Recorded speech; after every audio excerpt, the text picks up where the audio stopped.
नमस्कार, सुप्रभात. मी सेजल पुरवार. सकाळचे 9 वाजलेले आहेत. अर्थातच वेळ झाली आहे आज काय विशेषची. आज काय विशेषमध्ये तुम्हा सर्वांचं स्वागत आहे. दिवसभरात काय मोठं महत्त्वाचं घडणार आहे आपण बघूयात आज काय विशेषमध्ये. पहिली बातमी अवकाळी पावसाची आहे. कारण पूर्व विदर्भामध्ये गारपिटीसह अवकाळी पावसाचा इशारा देण्यात आलेला आहे. त्या संदर्भातली सविस्तर बातमी आपण आज काय विशेषमध्ये बघूयात. दुसरी बातमी अतिशय महत्त्वाची आहे बरं, आणि खास करून मुंबईकरांसाठी. कारण पश्चिम रेल्वेवर आज जम्बो मेगा ब्लॉक घेतला जाणार आहे. त्याचा नेमका काय परिणाम होऊ शकतो ते सुद्धा आपण बघूयात आज काय विशेषमध्ये. आता तिसरी बातमी बघूयात. ती तिसरी बातमी प्रशांत कोरटकर संदर्भातली आहे. कारण कोरटकरला 2 दिवसांपूर्वी जामीन मंजूर झालेला आहे, मात्र त्याची सुटका आज होणार आहे. त्या संदर्भातले सर्व अपडेट्स देखील आपल्याला जाणून घ्यायचे आहे.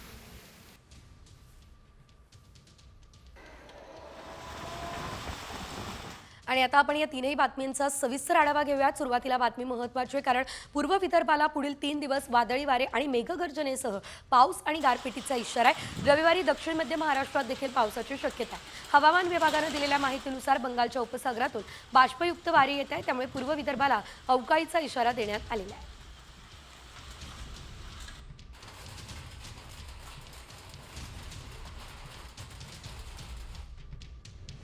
अमरावती, वर्धा, नागपूर या ठिकाणी पूर्व विदर्भामध्ये पावसाचा इशारा देण्यात आलेला आहे. गोंदिया, चंद्रपूर, गडचिरोली या ठिकाणी देखील पावसाचा इशारा आहे. कोल्हापूर, सांगली, सोलापूर, धाराशिव, लातूरमध्ये सुद्धा पाऊस होऊ शकतो. रविवारी नेमका कुठे पाऊस होऊ शकतो हे आपण पाहतोय.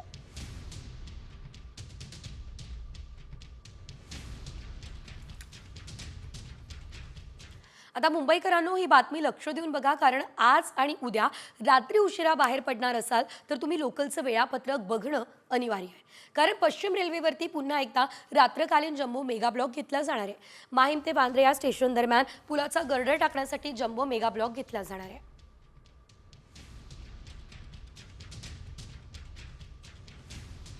शुक्रवार अप आणि डाऊन धीमा मार्ग रात्री 11 ते सकाळी 8:30 वाजेपर्यंत मेगा ब्लॉक असेल. शुक्रवारी अप आणि डाऊन जलद मार्ग रात्री 12:30 ते 6:30 वाजेपर्यंत मेगा ब्लॉक असणार आहे. शनिवारी अप आणि डाऊन धीमा मार्ग रात्री 11 ते सकाळी 9 वाजेपर्यंत मेगा ब्लॉक असेल. शनिवारी अप डाऊन जलद मार्ग रात्री 11:30 ते सकाळी 8 वाजेपर्यंत मेगा ब्लॉक असणार आहे.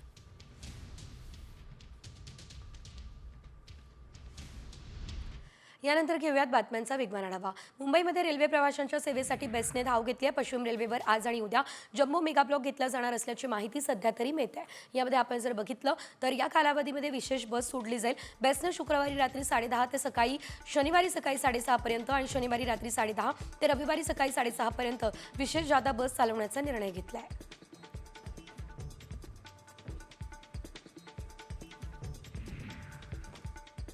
मुंबई मांडवा अंतर बोटीने पार करण्यासाठी 100 ते 300 रुपये तिकीट आकारलं जात होतं, मात्र आता प्रवाशांकडून याच प्रवासासाठी 1000 रुपये घेतले जाणार आहे. भाजपचे माजी नगरसेवक मकरंद नार्वेकरांनी ही बाब आता उघडकीस आणली आहे. राज्य सरकारनं या प्रकरणाची चौकशी करावी ही मागणी त्यांनी केली आहे. बदलापूरकरांचा सकाळचा प्रवास आता गारेगार होणार आहे, कारण 16 एप्रिलपासून सकाळी 10:42 लोकल एसी होणार आहे. एसी लोकलला वाढता प्रतिसाद पाहता हा निर्णय घेण्यात आलेला आहे. मात्र अल्प उत्पन्न असणाऱ्या प्रवाशांनी या ट्रेनला विरोध केला आहे.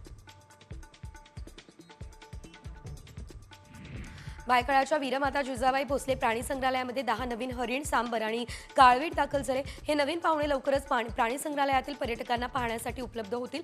ही माहिती राणीबाग प्रशासनानं दिली आहे.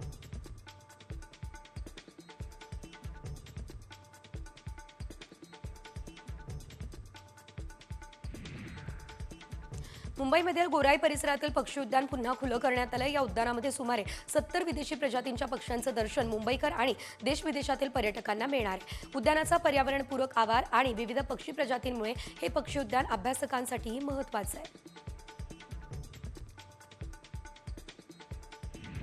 जूनच्या पहिल्या आठवड्यामध्ये इयत्ता पहिलीची नव्या अभ्यासक्रमाची पाठ्यपुस्तकं येणार आहे. राज्य मंडळाच्या सीबीएसई पॅटर्ननुसार इयत्ता पहिलीच्या पाठ्यपुस्तकांच्या निर्मितीचं कामकाज अंतिम टप्प्यात आहे. या नव्या कोऱ्या पाठ्यपुस्तकांचं वितरण मे महिन्याच्या दुसऱ्या आठवड्यामध्ये सुरू होईल. राज्यात 14 जिल्ह्यांमध्ये टँकरद्वारे पाणी पुरवठा केला जातोय। राज्यभरात तापमानाचा पारा चांगलाच वाढलेला आहे, त्यामुळे बहुतांश भागामध्ये पाणी टंचाईच्या झळा बसू लागल्यात। गाववाड्यांना पाणी पुरवठा करणारे जलस्रोत आटू लागलेत, त्यामुळे टँकरची मागणी वाढते आहे। सातारा जिल्ह्यामध्ये सर्वात जास्त 40 टँकरने पाणी पुरवठा केला जातोय।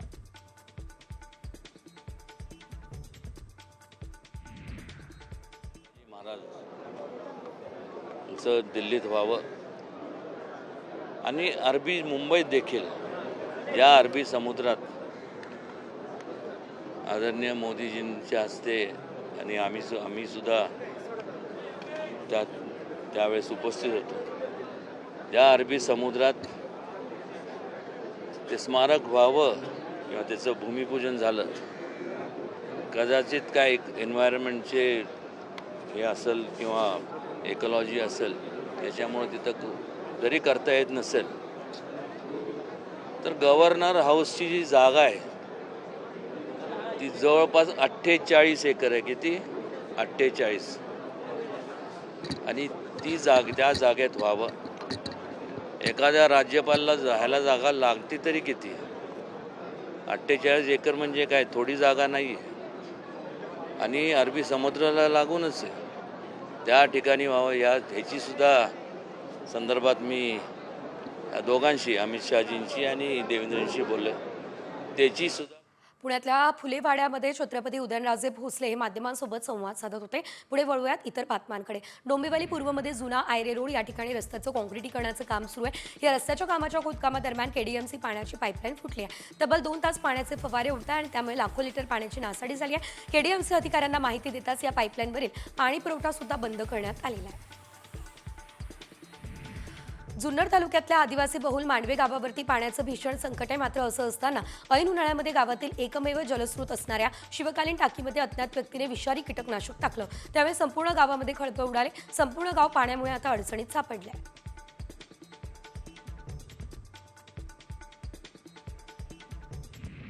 धाराशिवच्या उमरगा परिसरामध्ये गारांचा पाऊस पडला। अवकाळी पावसानं फळबागा आणि आंब्याचे मोठे नुकसान केले। गारांचा पाऊस पडल्यानं शेतकऱ्यांच्या फळबागांचं नुकसान झालं।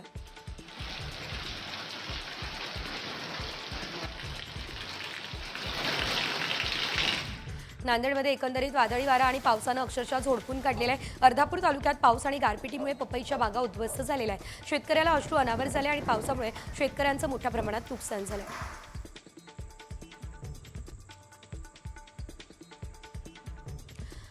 थंडगार वातावरण अशी ओळख असलेल्या जव्हारमध्ये आता तापमानाचा मात्र उच्चांक गाठलेला आहे। बेसुमार जंगलतोड, सरकार प्रशासनाचं वृक्ष लागवडीकडे दुर्लक्ष यामुळे दिवसेंदिवस जव्हारच्या तापमानामध्ये भर पडते। गुरुवारी शहराचं तापमान 42 अंश होतं। दुष्काळी परिस्थितीमुळे टँकरची संख्या वाढते आहे।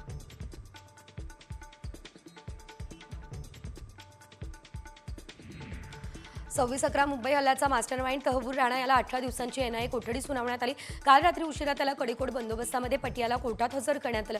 तपास यंत्रणांनी त्याला 20 दिवसांची कोठडी मागितली। दरम्यान राणाला एनआयए मुख्यालयामध्ये ठेवण्यात आलेलं आहे।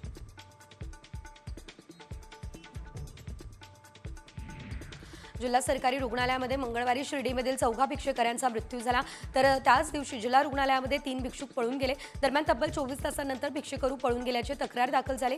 या प्रकरणी निलेश लंकेंनी देखील पोलिसांवर गलथान कारभाराचा आरोप केला।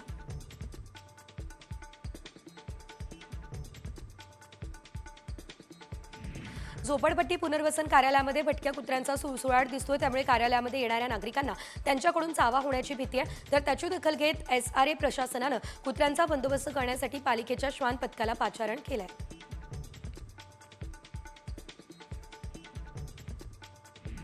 नवी मुंबई महापालिका आयुक्तांनी आता जन्म मृत्यू विवाह नोंदणी प्रक्रिया अधिक अद्ययावत करण्याचे निर्देश दिले। नागरिकांना प्रमाणपत्र ऑनलाईन स्वरूपामध्ये मिळण्यासाठी तांत्रिक सुधारणा करण्याचे आदेश दिले। यासोबत अन्य सुविधांमध्ये देखील सुधारणा करण्याचे आदेश दिले, त्यामुळे कामं वेगाने पूर्ण होण्याची अपेक्षा आहे।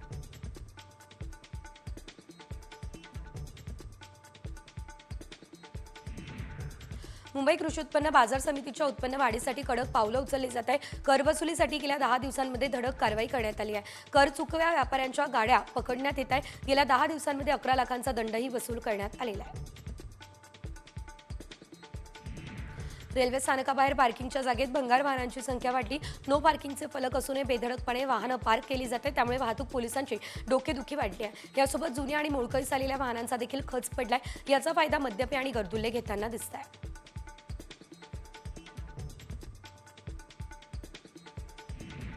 पुण्यातील कोंढवा बुद्रुक या ठिकाणी एका सोसायटीच्या पाण्याच्या टाकीवर चढलेल्या तरुणाची अग्निशमन दलानं सुटका केली. हा तरुण लोखंडी रॉड घेऊन पाण्याच्या टाकीवर चढला. अग्निशमन दलाच्या अधिकाऱ्यांना त्याला खाली आणण्यासाठी अथक परिश्रम करावे लागले. अग्निशमन दलाच्या जवानांनी त्याची समजूत घालून त्याला खाली उतरवलं. जालन्यातल्या खडका गावातील अवैध दारू विक्री बंद करण्याची मागणी केली जाते. महिलांनी गावात सुरू असलेल्या अवैध देशी दारू विक्री विरोधात तीव्र संताप व्यक्त केला. गावात मोठ्या प्रमाणात देशी दारू विक्री सुरू आहे आणि त्यामुळे व्यसनामुळे अनेकांचं आरोग्य बिघडतंय. घरगुती हिंसाचारात वाढ झाली आहे. गावातील महिलांनी अवैध दारू विक्री बंद करावी असं निवेदन पोलिसांनी दिलंय. उल्हासनगरातील भारतरत्न डॉक्टर बाबासाहेब आंबेडकर यांच्या पूर्णाकृती पुतळ्याचं अनावरण झालंय. आंबेडकर जयंतीच्या पार्श्वभूमीवर स्थानिक आमदार डॉक्टर बालाजी केणीकर आणि बनतेजा एन आनंद महातेरो यांच्या हस्ते पुतळ्याचं अनावरण झालं.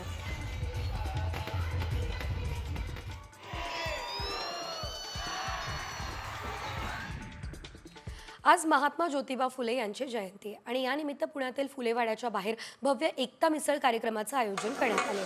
सुप्रसिद्ध जोगेश्वरी मिसळ यांच्याकडून 10,000 किलो मिसळ या ठिकाणी बनवण्यात आली.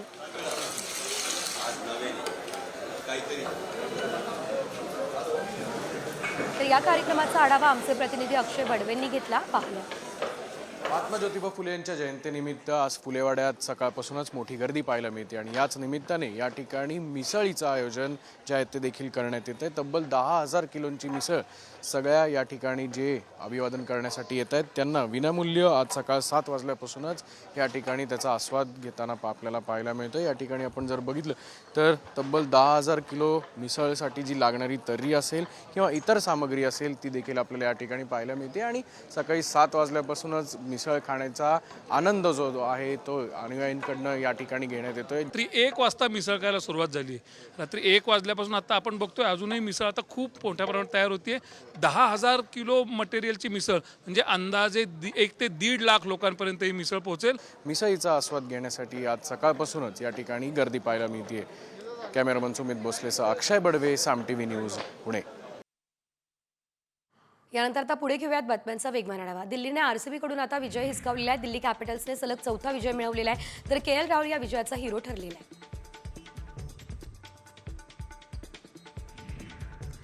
आयपीएलमध्ये धोनीकडे पुन्हा चेन्नईचं नेतृत्व देण्यात आलेलं आहे. ऋतुराज गायकवाड दुखापतीमुळे आयपीएलमधून बाहेर पडलेला आहे.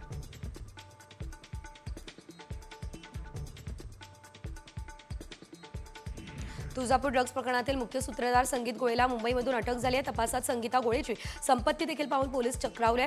तर आरोपी संगीताची राज्यभरात अनेक ठिकाणी प्रॉपर्टी आहे. यामध्ये मुंबई आणि लोणावळ्यामध्ये सुद्धा करोडो रुपयांची मालमत्ता आहे. तिच्या बँक खात्यामध्ये तब्बल 5 कोटी रुपये असल्याचं समोर आलं आहे. ड्रग्ज प्रकरणामध्ये आरोपी असलेल्या पुजाऱ्यांवरती आता कडक कारवाई केली जाणार आहे. या पुजाऱ्यांना मंदिरामध्ये कायमस्वरूपी प्रवेशबंदीची कारवाई केली जाईल. तुळजाभवानी मंदिर संस्थानं हा निर्णय घेतला. ड्रग्ज तस्करी प्रकरणामध्ये 11 पुजाऱ्यांची नावं समोर आलेली आहे. धाराशिवमध्ये शाळकरी मुलांचा खुलेआम नशा करतानाचा व्हिडिओ समोर आला आणि या व्हिडिओमध्ये भर बाजारात 2 शाळकरी मुलं नशा करताना दिसत आहेत. हा व्हिडिओ कळंब शहरातील असल्याची माहिती आहे. या व्हिडिओमुळे पोलिसांच्या कामावर सवाल उपस्थित झालेला आहे.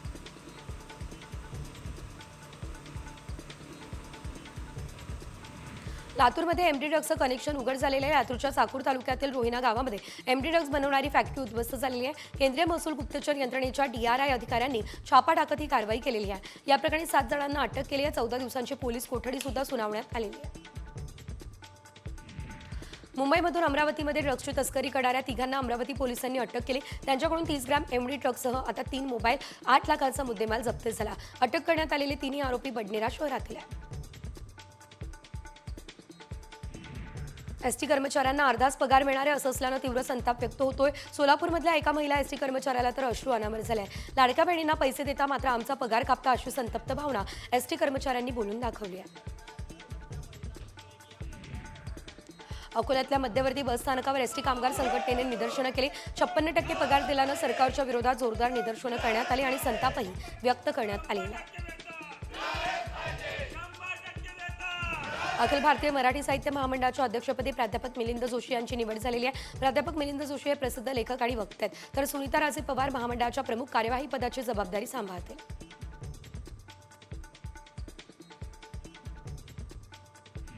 रत्नागिरीमध्ये जिल्हास्तरीय गुंतवणूक परिषदेमध्ये जिल्ह्यात 1037 कोटींच्या गुंतवणुकीचे सामंजस्य करार करण्यात आले। या परिषदेचं उद्घाटन उद्योगमंत्री डॉक्टर सामंत यांच्या हस्ते झालं।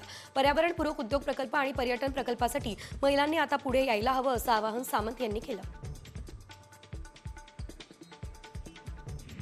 छत्रपती संभाजीनगरमधील आदर्श सहकारी बँकेतील 40,000पर्यंतच्या ठेवी परत मिळणार आहे। आदर्श सहकारी बँकेमध्ये 202 कोटींचा घोटाळा झालाय, त्यामुळे हजारो ठेवीदारांच्या ठेवी अडकल्या आहेत। आता उपलब्ध जमा रकमेतून 40,000पर्यंतच्या ठेवी परत करण्याचा निर्णय प्रशासक समितीनं घेतलाय।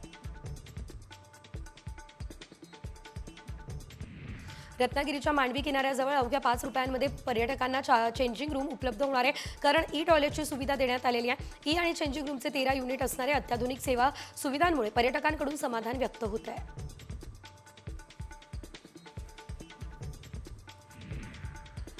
आणि आता एसटी कर्मचाऱ्यांच्या थकीत पगाराबाबत उपमुख्यमंत्री अजित पवार यांनी एक मोठं विधान केलं। एसटी कर्मचाऱ्यांच्या पगाराबाबत कसा मार्ग काढायचा ते ठरव असं ते म्हणाले। एसटी कर्मचाऱ्यांच्या पगाराबाबत मुख्यमंत्र्यांशी बोलणार असं देखील त्यांनी म्हटलंय। एसटीला कोरोना काळातही 250 ते 300 कोटी रुपये दिले जायचे, याची आठवण त्यांनी करून दिली आहे।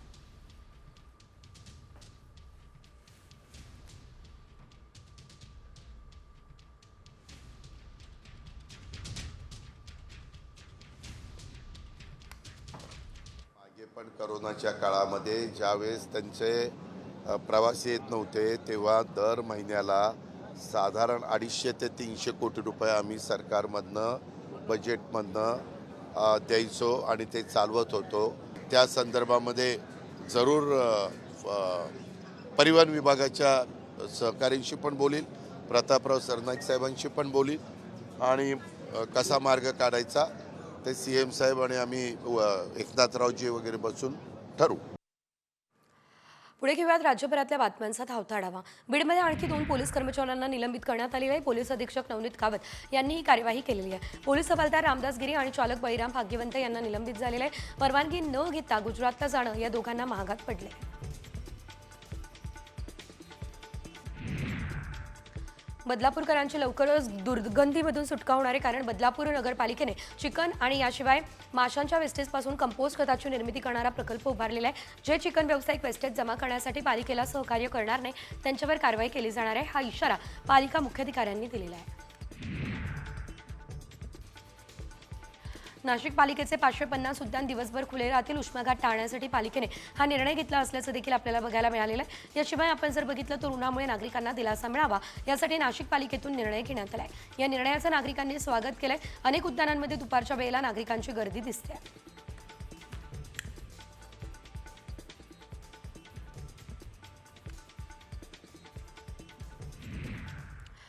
आणि आता बातमी शेअर बाजार संदर्भातली आहे। शेअर बाजारामध्ये पुन्हा एकदा तेजी दिसतेय। मार्केट उघडताच सेन्सेक्स 975 अंकांनी उसळलेला आहे। निफ्टी देखील 284 अंकांनी वधारलेली आहे। ट्रम्प यांच्या निर्णयानंतर खरं तर हा मोठा बदल शेअर मार्केटमध्ये बघायला मिळतोय। एकंदरीत आपण जर बघितलं तर टॅरिफ कर जो आहे तो आता ट्रम्प यांनी कमी केलेला आहे आणि त्यामुळे त्याचा पुन्हा एकदा परिणाम शेअर बाजारावरती दिसतोय। मार्केट उघडताच सेन्सेक्स 1090 अंकांनी तर निफ्टी देखील 2350 अंकांनी वधारली असल्याचं बघायला मिळतंय। आणि एकंदरीत आपण जर बघितलं तर सेन्सेक्स आणि निफ्टी दोघांमध्ये ही मोठी वाढ सध्या झाली असल्याचं आपल्याला पाहायला मिळतंय। याआधी आपण पाहिलं होतं ट्रम्प यांनी 26% टॅरिफ कर जो आहे तो भारतावरती लादलेला होता आणि तो आता 10% करण्यात आलेला आहे आणि त्यानंतर शेअर बाजारामध्ये पुन्हा तेजी दिसते। तर निफ्टी देखील 350 अंकांनी वधारला असल्याचं आपल्याला बघायला मिळतंय।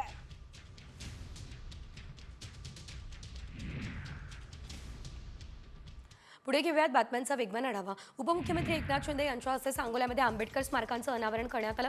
नगर विकास विभागानं या स्मारकासाठी 2 कोटींचा निधी दिलाय।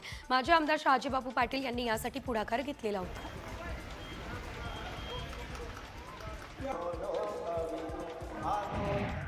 पालघरच्या पूर्व आणि पश्चिमेला जोडणारा नवली फाटक कायमस्वरूपी बंद करण्यात आलाय। नागरिकांनी पर्यायी मार्गांचा वापर करण्याचं आवाहन रेल्वे प्रशासनाकडून करण्यात आलेलं आहे। उंबरगाव रोड ते न्यू सफाई स्टेशनपर्यंतच्या कामासाठी फाटक बंद करण्यात आल्याची माहिती आहे। तुळजापूरच्या जळकोट परिसरामध्ये वादळी वाऱ्यासह गारांचा पाऊस पडलेला आहे। तुळजापूरमधील जळकोट, नरदुर्ग, वोरटी, मुरटा या भागामध्ये पावसानं जोरदार बॅटिंग केली असल्याचं देखील आपल्याला एकंदरीत बघायला मिळते। तर अचानक आलेल्या पावसामुळे जनजीवन विस्कळीत झालं। गारांच्या पावसाचा बागायतदार शेतकऱ्यांना फटका देखील बसण्याची शक्यता आहे। अमरावतीच्या अनेक भागामध्ये वादळी वाऱ्यासह पाऊस झालाय. जोरदार पाऊस पडला त्यामुळे शेती पिकांचं नुकसान होण्याची भीती आहे. या अवकाळी पावसामुळे उन्हाळी हंगामातील पिकांना धोका निर्माण झालेला आहे.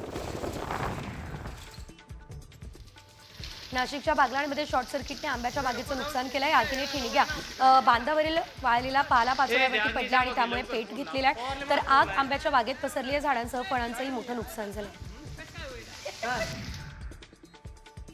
हिंगोलीच्या डोंगरगडा शिवारामध्ये शेतकऱ्याच्या केळी बागेची अज्ञात व्यक्तीने कत्तल केली आहे. 1400 पेक्षा जास्त झाडं धारदार शस्त्रानं कापल्याचं शेतकऱ्याचं 1 लाखांचं नुकसान झालेलं आहे. या प्रकरणी शेतकऱ्यानं पोलिसात गुन्हा दाखल केलेला आहे. पुढील तपास सध्या सुरू आहे.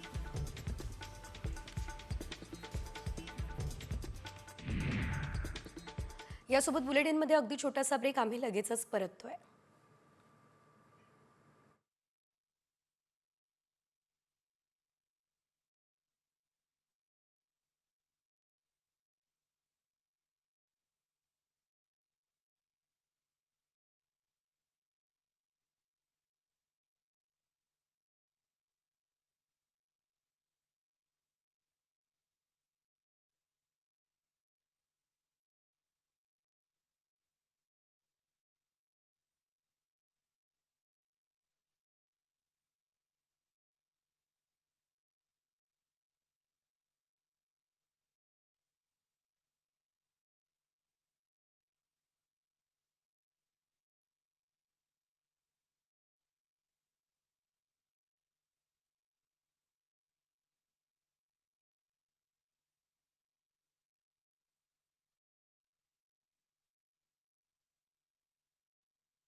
एक मोठी बातमी समोर येते ती म्हणजे मुंबईकरांना आता तब्बल 20 महिने वाहतूक कोंडीतून प्रवास करावा लागेल. एल्फिस्टन ब्रिज बंद करून त्याचे पाडकाम करण्यासाठी परवानगी देण्यात आली आहे. त्यामुळे वळसा घालून प्रवास करावा लागणार आहे. तर 15 एप्रिलपासून हा पूल बंद होणार आहे. त्यामुळे वाहतूक वळवण्यात आली आहे. तर मडकेपुवा चौक कबूतरखाना आदी पर्यायी मार्ग आहे. पोलिसांनी 15 एप्रिल 2025 ते 31 डिसेंबर 2026 या कालावधीसाठी ना हरकत प्रमाणपत्र दिलंय. त्यामुळे वाहतुकीसाठी 20 महिने हा पूल बंद असणार आहे. एल्फिस्टन ब्रिज नेमका कसा असेल बघूयात ग्राफिक्समध्ये. 125 वर्ष जुना एल्फिस्टन ब्रिज पाडून नवा डबल डेकर ब्रिज उभारला जाणार आहे. खाली ब्रिज पूर्व आणि पश्चिम भागाला जोडणार आहे. वरील ब्रिज शिवडी नावाशिवाय अटल सेतूला देखील जोडला जाणार आहे. अटल सेतूवरील वाहनांना थेट वरळी गाठता येणार आहे. दक्षिण मुंबई आणि वांद्रेच्या दिशेने प्रवास करणं सोपं होणार आहे.